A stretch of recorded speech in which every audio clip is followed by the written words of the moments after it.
Hello বন্ধুরা, প্রিয়া ইপসা কিচেনে তোমাদের সবাইকে স্বাগত। আজকে তোমাদের সাথে শেয়ার করছি কাবলি ছোলা বা চানা মশলার রেসিপি। একদম ধাবার স্টাইলে কিভাবে বাড়িতে বানিয়ে নিতে পারবে সেরকম স্বাদের, সেটাই তোমাদের সাথে ভিডিওর মাধ্যমে শেয়ার করলাম। রেসিপিটা ভালো লাগলে প্লিজ আমার চ্যানেলটিকে লাইক ও সাবস্ক্রাইব করে দিও। আমি কাবলি ছোলা নিয়েছি 250 গ্রাম। কাবলি ছোলাটা 2-3 বার জল পাল্টে ধুয়ে জলের মধ্যে সারা রাত্রির ভিজিয়ে রেখে দিয়েছিলাম।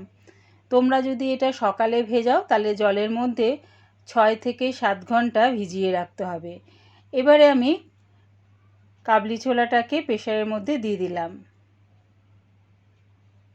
দিলাম কাবলি ছোলা সেদ্ধ হবার মতন খানিকটা জল, দিচ্ছি সামান্য একটু হলুদ গুঁড়ো আর আন্দাজ করে নুন।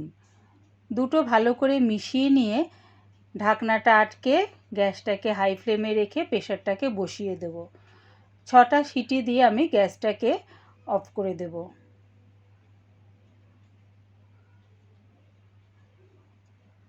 ছটা সিটি দিয়ে গ্যাসটাকে আমি অফ করে দিয়েছিলাম।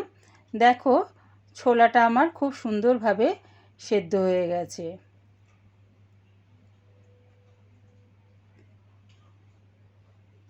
দেখো একদম নরম হয়ে গেছে। গ্যাসটাকে হাই ফ্লেমে রেখে একটা কড়া বসিয়ে দিয়েছি। দিয়ে দিলাম এর মধ্যে 4 চামচের মতন সর্ষের তেল। তেলটাকে প্রথমে ভালো করে গরম করে নিলাম।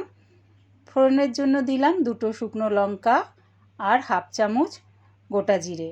ফোড়নটা থেকে যখন দেখবে সুন্দর একটা গন্ধ বেরোচ্ছে তখন দিয়ে দিলাম এর মধ্যে 2টো বড় সাইজের পেঁয়াজ কুচি। পেঁয়াজটা একটু নাড়িয়ে চাড়িয়ে হালকা করে ভেজে নেব।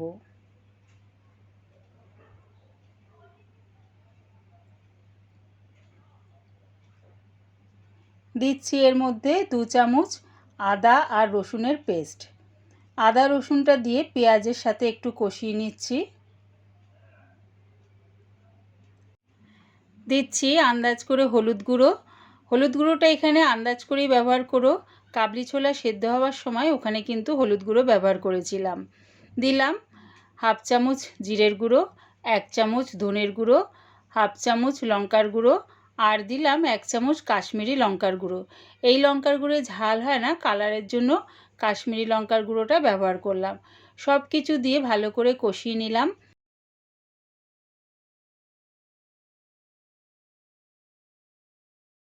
এবারে দিলাম 2টো বড় সাইজের টমেটো পেস্ট। দিলাম স্বাদ অনুযায়ী নুন। নুনটাও এখানে আন্দাজ করে দিও, কেননা ছোলাটা সেদ্ধ হওয়ার সময় সেখানেও নুন ব্যবহার করেছিলাম। সব কিছু দিয়ে আবারও একটু কষিয়ে নিলাম। দিচ্ছি একটু মশলা ধোয়ার জল। জলটা দিয়ে আবারও ভালো করে কষিয়ে নেব। যত কষানো হবে তত গ্রেভির স্বাদটা বেশ ভালো হবে। দিলাম 1/2 চামচ গরম মশলা গুঁড়ো আর দিলাম 1 চামচ কাসুরি মেথি গুঁড়ো। এটা দিয়েও আমি আরও 1 মিনিটের মতন কষিয়ে নেব।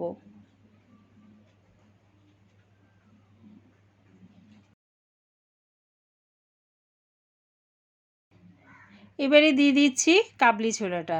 কাবলি ছোলাটা সেদ্ধ করার সময় প্রেসারে যে জলটা রয়ে গেছে সেই জলটা সমেত আমি গ্রেভির মধ্যে দিয়ে দিলাম।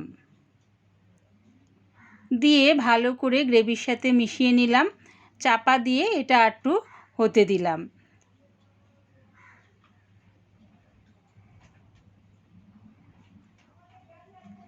রেডি হয়ে গেছে আমার চানা মশলা। একবার আমার মতন করে চানা মশলা বানিয়ে দেখো, কেমন হয়েছে কমেন্টের মাধ্যমে জানিও।